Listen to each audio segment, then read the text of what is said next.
तुलसी दल मात्रेण विक्रीडित स्वमात्मनम भक्तेभ्यो भक्त वत्सला। अर्थात शास्त्र कहते हैं श्री कृष्ण जो अपने भक्तों के प्रति परम स्नेही है, केवल तुलसी के पत्ते को अर्पण करने मात्र से अपने भक्तों के हो जाते हैं। तुलसी महारानी जो कलयुग में राधा रानी की विस्तार है, गोलोक वासिनी है। गोलोक जो भगवान के परम धाम वैकुंठ में सबसे सुशोभित, जिसमें राधा कृष्ण अपने मूल रूप से विराजमान है, उन परम धाम में महारानी तुलसी का नाम है वृंदा। हमारे शास्त्रों के अनुसार वृंदा देवी राधा रानी के सहयोगी है और उनका विस्तार है तथा उनका विवाह श्रीदामा से हुआ, जो राधा रानी के श्राप के फलस्वरूप असुर वेशधारी जालंधर बने। वह अपने पराक्रम के बल पर संपूर्ण लोकों पर अधिकार कर लेता था। वृंदा भगवान विष्णु की भक्त होने के साथ ही एक पतिव्रता स्त्री थी, जिसके कारण उनका पति जालंधर सर्वोजयी बन गया था। जालंधर के उपद्रवों से परेशान देवतागण भगवान विष्णु के पास गए तथा रक्षा की गुहार लगाई। उनकी प्रार्थना सुनकर भगवान विष्णु ने वृंदा का पतिव्रता धर्म भंग करने का निश्चय किया। उधर उसका पति जालंधर जो देवताओं से युद्ध कर रहा था, वृंदा का सतीत्व नष्ट होने से ही मारा गया। जब वृंदा को इस बात का पता लगा तो क्रोधित होकर उन्होंने भगवान विष्णु को हृदयहीन शीला बनने का श्राप दिया।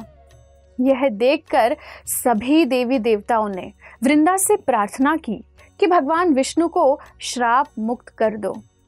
वृंदा ने भगवान विष्णु को श्राप मुक्त कर स्वयं आत्मदाह कर लिया। जहां वृंदा भस्म हुई, वहां तुलसी का पौधा होगा। तब भगवान नारायण ने कहा, हे वृंदा, यह तुम्हारे सतीत्व का ही फल है कि तुम तुलसी बनकर मेरे साथ रहोगी। जो मनुष्य तुम्हारे साथ मेरा विवाह करेगा, वो मेरे परम धाम को प्राप्त करेगा। बिना तुलसी दल के शालिग्राम भगवान की पूजा अधूरी मानी जाती है। शालिग्राम और तुलसी का विवाह भगवान विष्णु और महालक्ष्मी के विवाह का प्रतीकात्मक विवाह है।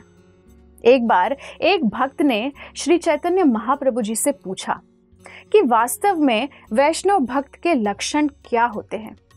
तब महाप्रभु जी ने कहा, उत्तम श्रेणी का वैष्णव वो है जिसकी मात्र उपस्थिति से ही अन्य लोगों में हरि नाम उच्चारण करने के लिए प्रेरित कर सके। अर्थात मस्तक पर वैष्णव तिलक, गले में कंठी जो तुलसी के काठ से बनी होती है तथा हरि नाम मुख पर होना चाहिए। कहते हैं वृंदावन जो भगवान श्री कृष्ण का प्रिय स्थल है, वह वृंदा देवी के नियंत्रण में है तथा उनकी दया के बिना राधा कृष्ण की सुंदर दिव्य लीलाओं का साक्षात्कार होना दुर्लभ है। यहाँ तक कि वृंदावन धाम में जाने मात्र से संकेत मिलता है कि उस मनुष्य पर वृंदा देवी की कुछ न कुछ दया हुई होगी।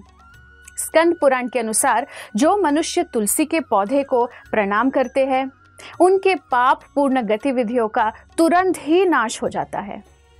तुलसी के वृक्ष को छूने मात्र से ही सभी कष्टों से मुक्ति मिलती है। केवल तुलसी जी के वृक्ष को प्रणाम करने और उस पर जल चढ़ाने मात्र से यमराज के लोक नहीं जाना पड़ता तथा अगर कोई कभी भी तुलसी के पेड़ को बोता है तो वह निश्चित रूप से भगवान को अर्पित होता है।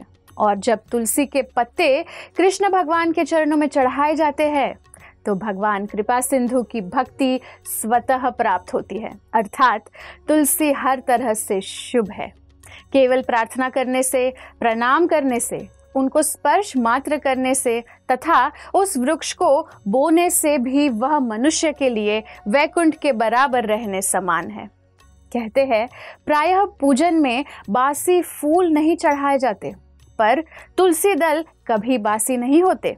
अंततः सभी प्रकार की प्रार्थनाएं तभी संभव है जब आप पूरी आस्था के साथ तुलसी जी की सेवा करें।